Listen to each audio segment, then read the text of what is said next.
Reading from Memories, Dreams, Reflections by Carl Gustav Jung, Chapter 8, The Tower. Gradually, through my scientific work, I was able to put my fantasies and the contents of the unconscious on a solid footing.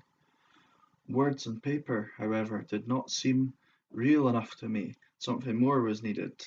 I had to achieve a kind of representation in stone of my innermost thoughts and of the knowledge I had acquired. Or to put it another way, I had to make a confession of faith in stone. That was the beginning of the Tower, the house which I built for myself at Bollingen. It was settled from the start that I would build near the water. I had always been curiously drawn in the scenic charm of the upper lake of Zurich, and so in 1922 I bought some land in Bollingen, and it is situated in the area of St. Meinrad. It is an old church land, having formerly belonged to the monastery of St. Gall. At first, I did not plan a proper house, but merely a kind of primitive one-story dwelling. It was to be a round structure with a hearth in the centre, and bunks along the walls. I more or less had in mind an African hut where the fire ringed by a few stones burns in the middle, and the whole life of the family revolves round this centre. Primitive huts concretize an idea of wholeness, a familial wholeness, in which all sorts of small domestic animals likewise participate. But I altered the plan even during the first stages of the building, for I felt it was too primitive. I realized it would have to be a regular two-story house, not a mere hut crouched on the ground. So in 1923, the first roundhouse was built, and when it was finished, I saw that it had become a suitable dwelling tower. The feeling of repose and renewal that I had in this tower was intense from the start. It represented for me the maternal hearth, but I became increasingly aware that it did not yet express everything that needed saying, that something was still lacking, and so 4 years later, in 1927, the central structure was added, with a tower-like annex. After some time had passed, again the interval was 4 years, I once more had a feeling of incompleteness. The building still seemed too primitive to me, and so in 1931 the tower-like annex was extended. I wanted a room in this tower where I could exist for myself alone. I had in mind what I had seen in Indian houses, in which there is usually an area, though it may be only a corner of a room separated off by a curtain, to which the inhabitants can withdraw. There they meditate for perhaps a quarter or half an hour, or do yoga exercises. Such an area of retirement is essential in India, where people live crowded very close together. In my retiring room I am myself. I keep the key with me all the time. No one else is allowed in there except with my permission. In the course of the years I have done paintings on the walls, and so have expressed all those things which have carried me out of time into seclusion, out of the present into timelessness. Thus the second tower became for me a place of spiritual concentration. In 1935 the desire arose in me for a piece of fenced-in land. I needed a larger space that would stand open to the sky and to nature, and so once again after an interval of 4 years I added a courtyard and a loggia by the lake, which formed a fourth element that was separated from the unitary freeness of the house. Thus a quaternity had arisen, 4 different parts of the building, and moreover in the course of 12 years. After my wife's death in 1955, I felt an inner obligation to become what I myself am. To put it in the language of the Bollingen house, I suddenly realized that the small central section which crouched so low, so hidden, was myself. I could no longer hide myself behind the maternal and the spiritual towers. So, in the same year, I added an upper story to this section, which represents myself, or my ego personality. Earlier, I would not have been able to do this. I would have regarded it as presumptuous self-emphasis. Now it signified an extension of consciousness achieved in old age. With that, the building was complete. I had started the first tower in 1923, 2 months after the death of my mother. These two dates are meaningful because the tower, as we shall see, is connected with the dead. From the beginning I felt the tower as in some way a place of maturation, a maternal womb, or a maternal figure in which I could become what I was, what I am and will be. It gave me a feeling as if I were being reborn in stone. It is thus a concretization in the individuation process, a memorial, aer perennius. During the building work, of course, I never considered these matters. I built the house in sections, always following the concrete needs of the moment. It might also be said that I built it in a kind of dream. Only afterwards did I see how all the parts fitted together, and that a meaningful form had resulted, a symbol of psychic wholeness. At Bollingen I am in the midst of my true life. I am most deeply myself. Here I am, as it were, the age-old son of the mother. That is how alchemy puts it, very wisely, for the old man, the ancient, whom I had already experienced as a child, is personality number two, who has always been and always will be. He exists outside time and is the son of the maternal unconscious. In my fantasies he took the form of Philemon, and he comes to life again at Bollingen. At times I feel as if I am spread out over the landscape and inside things, and am myself living in every tree, in the plashing of the waves, in the clouds and the animals that come and go, in the procession of the seasons. There is nothing in the tower that has not grown into its own form over the decades, nothing with which I am not linked. Here everything has a history, and mine. Here is space for the spaceless kingdom of the worlds and the psyche's hinterland. I have done without electricity, and tend the fireplace and stove myself. Evenings I light the old lamps. There is no running water, and I pump the water from the well. I chop the wood and cook the food. These simple acts make man simple, and how difficult it is to be simple. In Bollingen, silence surrounds me almost audibly, and I live in modest harmony with nature, which is the title of an old Chinese woodcut showing a little old man in a heroic landscape. Thoughts rise to the surface which reach back into the centuries and accordingly anticipate a remote future. Here the torment of creation is lessened, creativity and play are close together. In 1950 I made a kind of monument out of the stone to express what the tower means to me.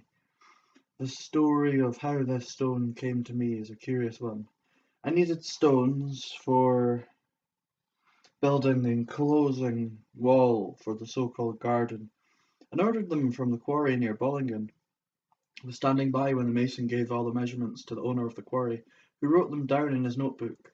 When the stones arrived by ship and were unloaded, it turned out that the cornerstone had altogether the wrong measurements. Instead of a triangular stone, a square block had been sent, a perfect cube of much larger dimensions than had been ordered, about 20 inches thick.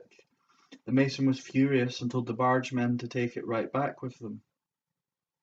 But when I saw the stone, I said, "No, that is my stone. I must have it." For I had seen at once that it suited me perfectly, and that I wanted to do something with it. Only I did not yet know what. The first thing that occurred to me was a Latin verse by the alchemist Arnaldus de Villanova, died 1313. I chiselled this into the stone. In translation it goes, "Here stands the mean, uncomely stone. 'Tis very cheap in price. The more it is despised by fools, the more loved by the wise." This verse refers to the alchemist's stone, the lapis, which is despised and rejected. Soon something else emerged. I began to see on the front face and the natural structure of the stone a small circle, a sort of eye, which looked at me. I chiselled it into the stone, and in the centre made a tiny homunculus. This corresponds to the little doll, Pupula, yourself, which you see in the pupil of another's eye, a kind of caber, or the Telephoros of Asclepios. Ancient statues show him wearing a hooded cloak and carrying a lantern. At the same time, he is a pointer of the way. I dedicated a few words to him, which came into my mind while I was working. The inscription is in Greek. The translation goes, "Time as a child, playing like a child, playing a board game, the kingdom of the child. This is Telesphorus, who roams through the dark regions of this cosmos and glows like a star out of the depths. He points the way to the gates of the sun and to the land of the dreams." The first sentence is a fragment from Heraclitus, the second sentence alludes to the Mithras liturgy, and the last sentence to Homer, Odyssey, Book 24, verse 12. These words came to me, one after the other, while I worked on the stone. On the third face, the one facing the lake, I let the stone itself speak, as it were, in a Latin inscription. These sayings are more or less quotations from alchemy. This is the translation.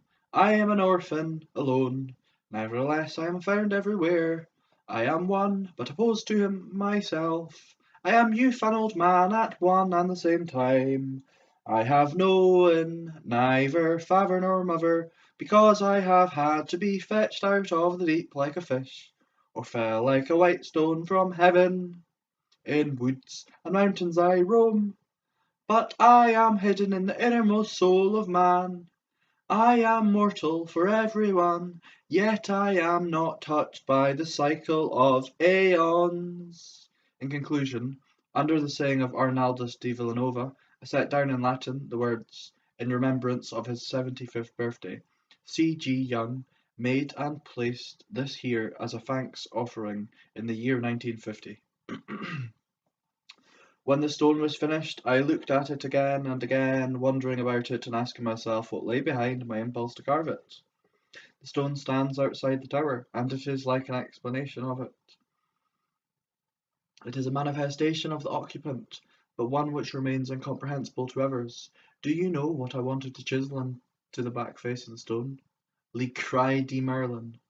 For what the stone expressed reminded me of Merlin's life in the forest after he had vanished from the world. Men still hear his cries, so the legend runs, but they cannot understand or interpret them. Pardon. Merlin represents an attempt by the medieval unconscious to create a parallel figure to Parsifal. Parsifal is a Christian hero, and Merlin, son of the devil and a pure virgin, is his dark brother.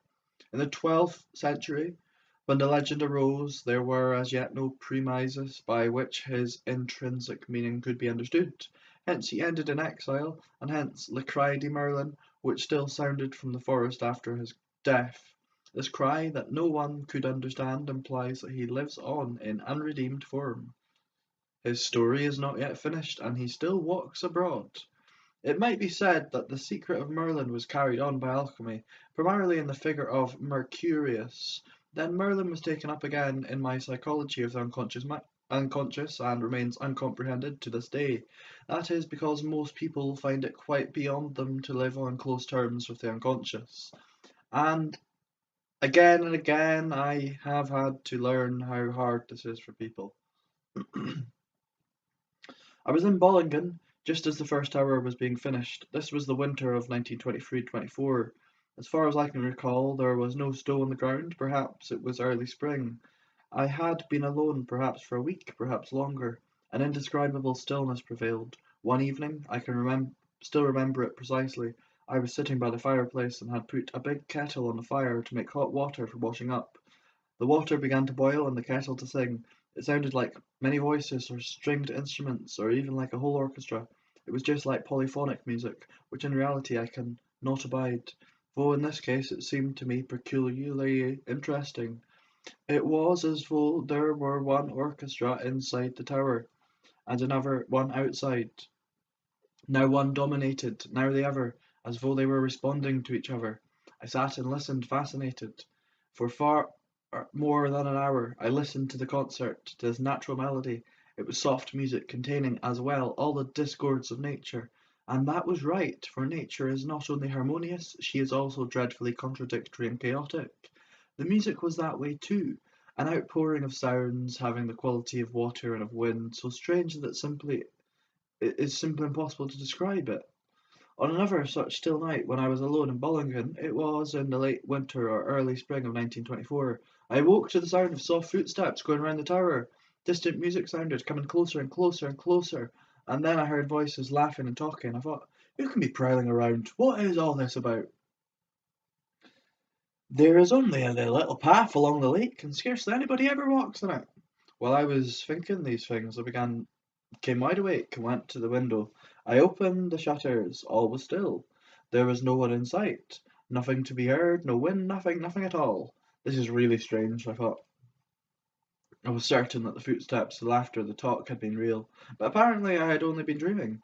I returned to bed and mulled over the way we can deceive ourselves after all, and what might have been the cause of such a strange dream.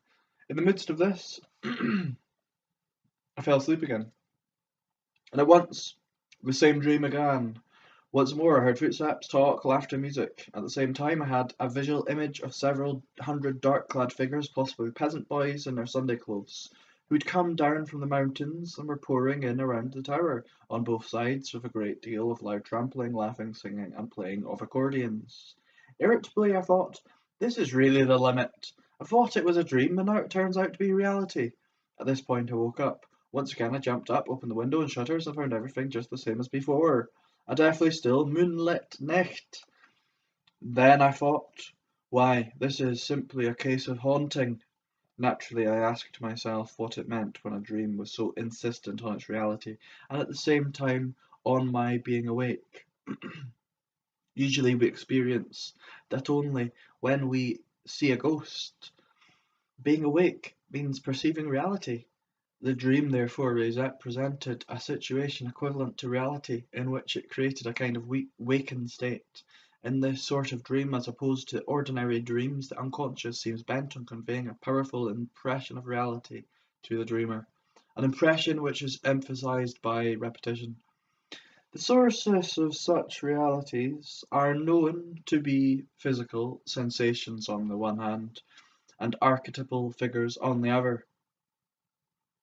That night everything was so completely real, or at least seemed to be so, that I could scarcely sort out the two realities, nor could I make anything of the dream itself.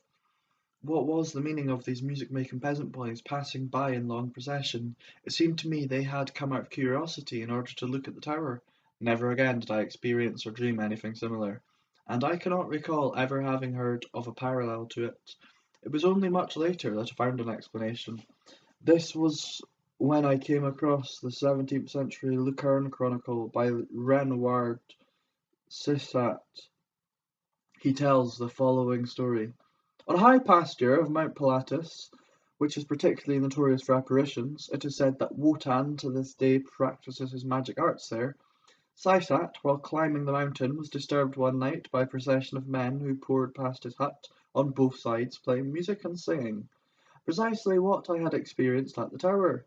The next morning Cissat asked the herdsman, with whom he had spent that night, what could have been the meaning of it. The man had a ready explanation.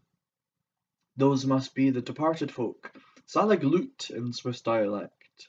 The phrase also means blessed folk, namely, Wotan's army of departed souls. These, he said, were in the habit of walking abroad and showing themselves. It may be suggested that this is a phenomenon of solitude, the outward emptiness and silence being compensated by the image of a crowd of people. This would put it in the same class with the hallucinations of hermits, which are likewise compensatory. But do we know what realities such stories may be founded on? It is also possible that I had been so sensitized by the solitude that I was able to perceive the procession of departed folk who passed by. The explanation of this experience as a psychic compensation never entirely satisfied me, and to say that it was a hallucination seemed to me to beg the question. I felt obliged to consider the possibility of its reality, especially in view of the 17th century account which had come my way. It would seem most likely to have been a synchronistic phenomenon. Such phenomena demonstrate that premonitions or visions very often have some correspondence in external reality. There actually existed, as I discovered, a real parallel to my experience In the Middle Ages, just such gatherings of young men took place. These were the Reichsläufer mercenaries, who usually assembled in spring, marched from central Switzerland to Locarno, met at the Casa di Ferro in Minusio, and then marched on together to Milan. In Italy they served as soldiers fighting for foreign princes. My visions, therefore, might have been one of these gatherings, which took place regularly each spring, when the young men, with singing and jollity, bade farewell to their native land. When we began to build at Bollingen in 1923, my eldest daughter came to see the spot and exclaimed, "What are you building here?" "There are corpses about." Naturally I thought, ridiculous, nothing of the sort. But when we were constructing the annex 4 years later, we did come upon a skeleton. It lay at a depth of 7 feet in the ground. An old rifle bullet was embedded in the elbow. From various indications, it seemed evident that the body had been thrown into the grave in an advanced state of decay. It belonged to one of the many dozens of French soldiers who were drowned in the Lymph in 1799, and were later washed up on the shores of the upper lake. These men were drowned when the Austrians blew up the bridge of Grunau, which the French were storming. A photograph of the open grave of the skeleton and the date of its discovery, which is the 22nd of August 1927, is preserved at the tower. I arranged a regular burial on my property, and fired a gun 3 times over the soldier's grave. Then I set up a gravestone with an inscription for him. My daughter had sensed the presence of the dead body. Her power to sense such things is something she inherits from my grandmother on my mother's side. In the winter of 1955 to 56, I chiselled the names of my paternal ancestors on 3 stone tablets, and placed them in the courtyard of the tower. I painted the ceiling with motifs from my own and my wife's arms, and from those of my sons-in-law. The Jung family originally had a phoenix for its arms, the bird obviously being connected with young youth rejuvenation. My grandfather changed elements of the arms, probably out of a spirit of resistance towards his father. He was an ardent Freemason and Grand Master of the Swiss Lodge. This had a good deal to do with the changes he made in the armorial bearings. I mention this point, in itself of no consequence, because it belongs to the historical nexus of my thinking and my life. In keeping with this revision of my grandfather's, my coat of arms no longer contains the original phoenix. Instead, there is a cross azure in chief dexter, and in base sinister, a blue bunch of grapes in a field door. Separating these, an entail door in a fess azure. Translated from the language of heraldry, a blue cross in a upper right, and blue grapes in the lower left, in a field of gold, a blue bar with a gold star. The symbolism of these arms is Masonic or Rosicrucian, just as cross and rose represent the Rosicrucian problem of the opposites, per crucium ad rosum, that is, the Christian and Dionysian elements. So cross and grapes are symbols of the heavenly and chthonic spirit. The uniting symbol is the golden star, the aurum philosophorum. The Rosicrucians derived from Hermetic or alchemical philosophy. One of their founders was Michael Mayer, 1568 to 1622, a well-known alchemist and younger contemporary of the relatively unknown but more important Gerardus Dornus, end of the 16th century, whose treatise filled the first volume of the Theatrum Chemicum of 1602. The 2 men lived in Frankfurt, which seems to have been a centre of alchemical philosophy at the time. In any case, as Count Palatine, the court physician to Rudolf II, Michael Mayer was something of a local celebrity. In neighbouring Mainz at that time lived Dr. Med. et Jur. Carl Jung, died 1645, of whom nothing else is known except the family tree breaks off with my great-great-grandfather, who lived at the beginning of the 18th century. This was Sigmund Jung, a civis Moguntinis, citizen of Mainz. The hiatus is due to the fact that the municipal archives of Mainz were burned in the course of a siege during the War of the Spanish Succession. It is a safe surmise that this evidently learned Dr. Carl Jung was familiar with the writings of the two alchemists, for the pharmacology of the day was still very much under the influence of Paracelsus. Dornus was an outspoken Paracellist, and even composed a voluminous commentary on the Paracelsian treatise De Vita Longa. He also, more than all the other alchemists, dealt with the process of individuation, in view of the fact that a large part of my life work has revolved around the study of the problem of opposites, and especially their alchemical symbolism. All this is not without a certain interest. When I was working on the stone tablets, I became aware of the fateful links between me and my ancestors. I feel very strongly that I am under the influence of things or questions which were left incomplete and unanswered by my parents and grandparents and more distant ancestors. It often seems as if there were an impersonal karma within a family, which is passed on from parents to children. It has always seemed to me that I had to answer questions which fate had posed to my forefathers, and which had not yet been answered, or as if I had to complete or perhaps continue things which previous ages had left unfinished. It is difficult to determine whether these questions are more of a personal or more of a general collective nature. It seems to me that the latter is the case. A collective problem, if not recognized as such, always appears as a personal problem, and in individual cases may give the impression that something is out of order in the realm of the personal psyche. The personal sphere is indeed disturbed, but such disturbances need not be primary. They may well be secondary, and consequence of an unsupportable change in the social atmosphere. The cause of disturbance is therefore not to be sought in the personal surroundings, but rather in the collective situation. Psychotherapy has hitherto taken this matter far too little into account.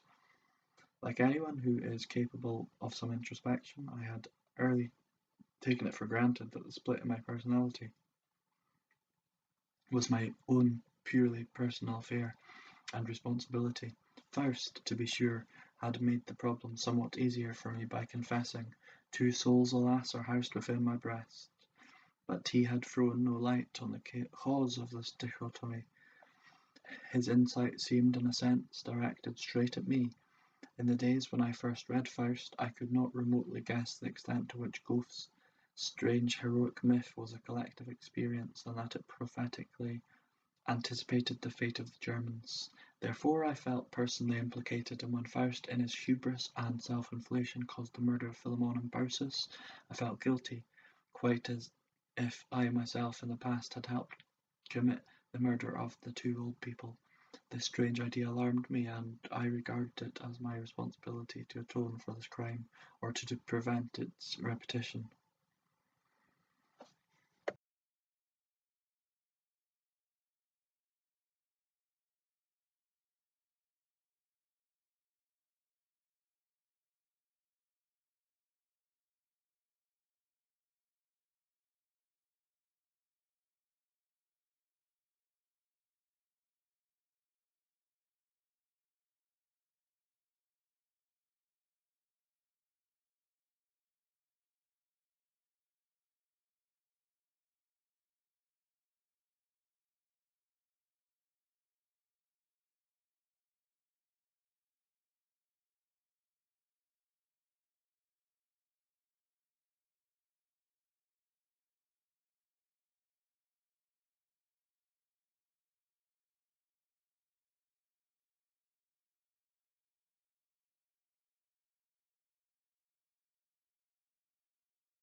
My false conclusion was further supported by a bit of odd information that I picked up during those early years. I heard that it had been bruited about that my grandfather Jung had been an illegitimate son of ghosts. This annoying story made an impression upon me in so far as it once corroborated and seemed to explain my curious reactions to Faust. It is true that I did not believe in reincarnation, but I was instinctively familiar with that concept, which the Indians call karma. Since in those days I had no idea of the existence of the unconscious, I could not have had any psychological understanding of my reactions. I also did not know, no more than even today, it is generally known, that the future is unconsciously prepared long in advance and therefore can be guessed by clairvoyance. Thus, when the news arrived of the crowning of Kaiser Wilhelm I at Versailles, Jacob Burckhardt exclaimed, "That is the doom of Germany."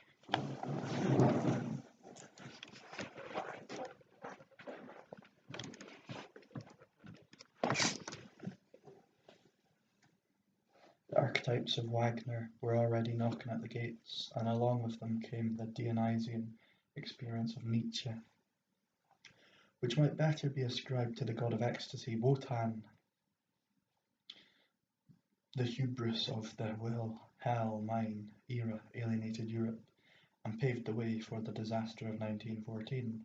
In my youth, around 1890, I was unconsciously caught up by the spirits of the age and had no methods at hand for extricating myself from it. Faust struck a chord in me and pierced me through in a way that I could not but regard as personal. Most of all, it awakened in me the problem of opposites, of good and evil, of mind and matter, of light and darkness. Faust, the inept, purblind philosopher, encounters the dark side of his being, his sinister shadow, Mephistopheles, who, in spite of his negating disposition, represents the true spirit of life as against the arid scholar who hovers on the brink of suicide. My own inner contradictions appeared here in dramatized form. Goethe had written virtually a basic outline and pattern of my own conflicts and solutions. The dichotomy of Faust Mephistopheles came together within myself into a single person, and I was that person. In other words, I was directly struck and recognized that this was my fate. Hence all the crisis of the drama affected me personally. At one point I had passionately to agree, at another to oppose. No solution could be a matter of indifference to me. Later I consciously linked my work to what Faust had passed over. Respect for the eternal rights of man, recognition of the ancient, and the continuity of culture and intellectual history. Jung's attitude here is shown in the inscription he placed over the gate of the tower: Philemonus Sacrum Fausti Poenitentia, Shrine of Philemon, Repentance of Faust. When the gate was walled up, he put the same words above the entrance to the second tower. Our souls, as well as our bodies, are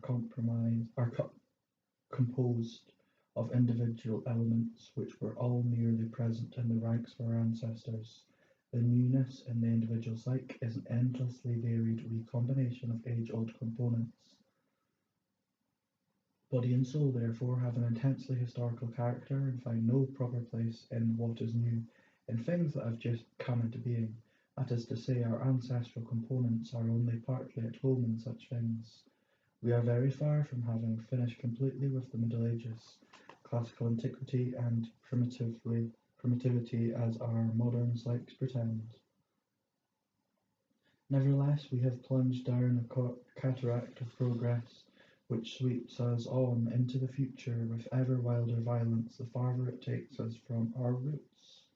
Once the past has been breached, it is usually annihilated, and there is no stopping the forward motion.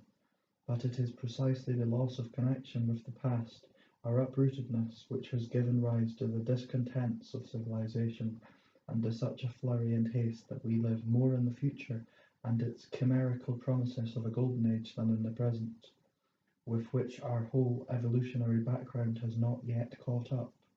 We rush impetuously into novelty, driven by a mounting sense of insufficiency, dissatisfaction, and restlessness. We no longer live on what we have, but on promises, no longer in the light of the present day, but in the darkness of the future, which, we expect, will at last bring the proper sunrise. We refuse to recognize that everything better is purchased at the price of something worse, that, for example, the hope of greater freedom is cancelled out by increased enslavement to the state. Not to speak of the terrible perils to which the most brilliant discoveries of science expose us. The less we understand of what our fathers and forefathers sought, the less we understand ourselves, and thus we help with all our might to rob the individual of his roots and his gilding instincts, so that he becomes a particle in the mass, ruled only by what Nietzsche called the spirit of gravity.